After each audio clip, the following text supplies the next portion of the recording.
Hello students, today we are going to solve the example on integration by partial fraction, in which we are going to solve the example of the case 3 in which the denominator has non-repeated irreducible quadratic factors. For example, integration of 1 upon x into x square plus 1, in which x is a linear factor and x square plus 1 is a irreducible quadratic factor. So why it is irreducible quadratic factor? Because we know factorization formula for a square minus b square. If it is the difference of two square terms, we can factorize, we can reduce it in linear form. But if it is the sum of such quadratic terms as a square plus b square, so a square plus b square cannot be factorized further. So x square plus 1 is a irreducible quadratic factor. So what are the partial fraction for such type of fractional function? Since x is a linear, x square plus 1 is irreducible quadratic factor, their partial fractions will be like this. First a upon x and second one is bx plus c upon x square plus 1. So whenever there is an irreducible quadratic factor, its numerator will be taken not only the constants a, b or c, but it is in the form of linear polynomial again with the constants b and c, that is numerator will be bx plus c.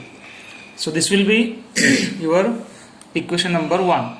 Now let's get equation number 2 from this. How it will be obtained? We obtain the equation number 2 by multiplying throughout by this denominator of this LHS, that is x into x square plus 1. If we multiply left side, this whole left side by x into x square plus 1, this whole term will get cancelled with it. Then if we multiply the same term to a by x, x will get cancelled, the common factor x will get cancelled, and we are left with a into x square plus 1, a is multiplied by x square plus 1, plus again similarly if we multiply this second term by x into x square plus 1, the similar term is x square plus 1 which gets cancelled, and we are left with only x with this bx plus c. So this will be your equation number 2. Now as usual, the method of finding the values of the constants a, b and c will be, first we substitute the linear factors as equal to 0 and get the values of constants. So first linear factor here is x only.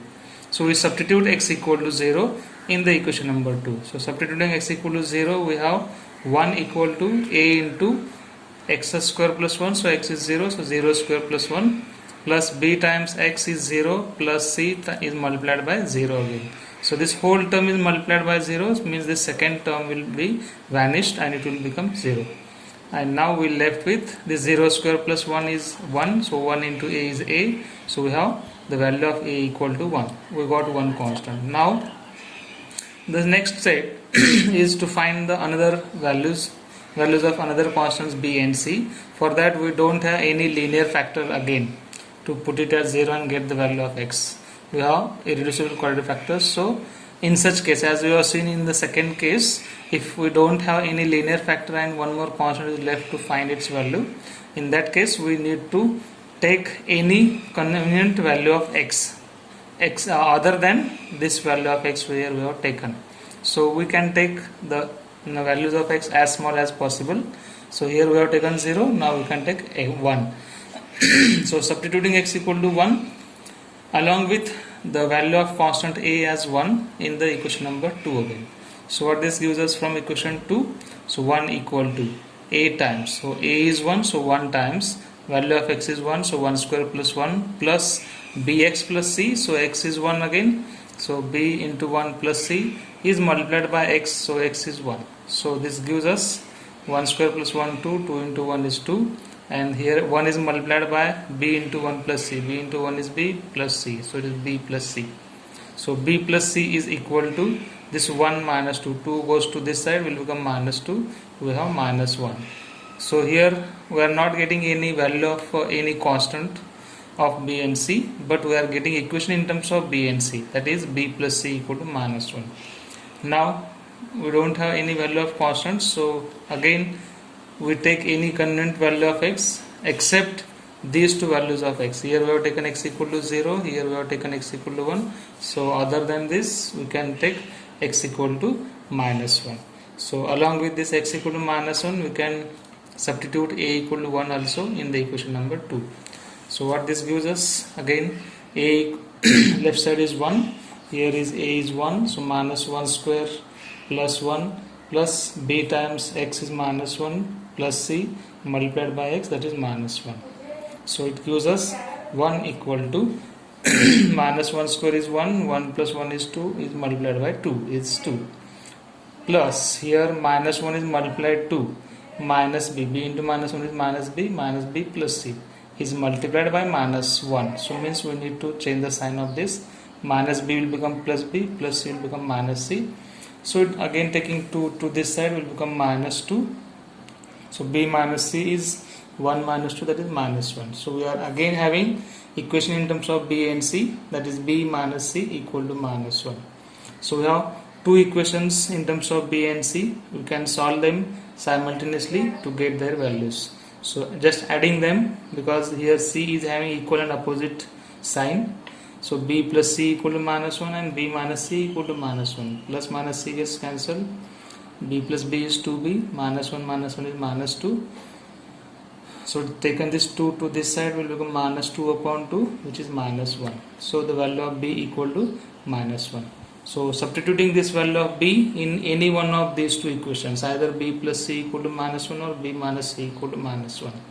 So if I substitute b equal to minus 1 in this equation, it gives us minus 1 plus c equal to minus 1. So we have minus 1 on both sides, gets cancelled.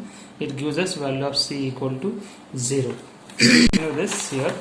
So we need to substitute the value of x, values of this a, b, c in equation number 1 and integrate it. So integrating and substituting the values of x, a, b, c here, we have this equation, integration.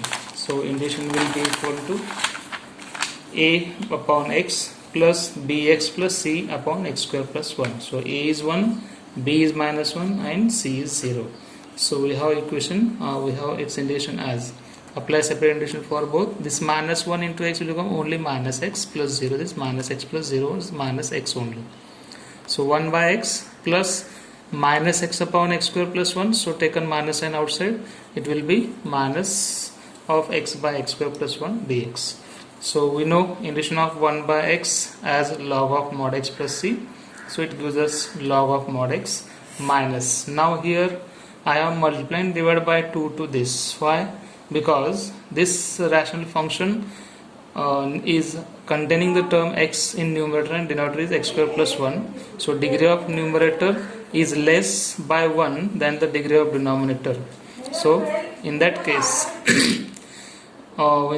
we try to keep it in the form of f dash x upon fx. So this x may be partly derivative of x square plus 1. So derivative of x square plus 1 is nothing but 2x. So that here I have taken 2. So as in maths we need to take, if we have taken some number in multiple, we have to divide the same number here. So we have multiply and divide by 2, equal and opposite algebraic operations. So 2 and 1 by 2. So this 2x upon x square plus 1 is in this form f dash x upon fx, whose integration is nothing but log of mod f of x plus c. So that gives us here fx is 2x and fx is x square plus 1 and f dash x is 2x. So its integration will be log of mod fx, that is x square plus 1 plus c. So this gives us integration I, integration of the given rational function 1 upon x into x square plus 1 dx is nothing but log of mod x minus half of log x square plus 1 plus c. So this is the required integration for the given rational function in which the denominator contains irreducible quadratic factor. So this is the one of the very important method of finding the integration of rational function by partial fractions, and it is using case number 3. So there are many examples in the exercise. You can try them and solve them. If you need doubt, you can ask me. Thank you.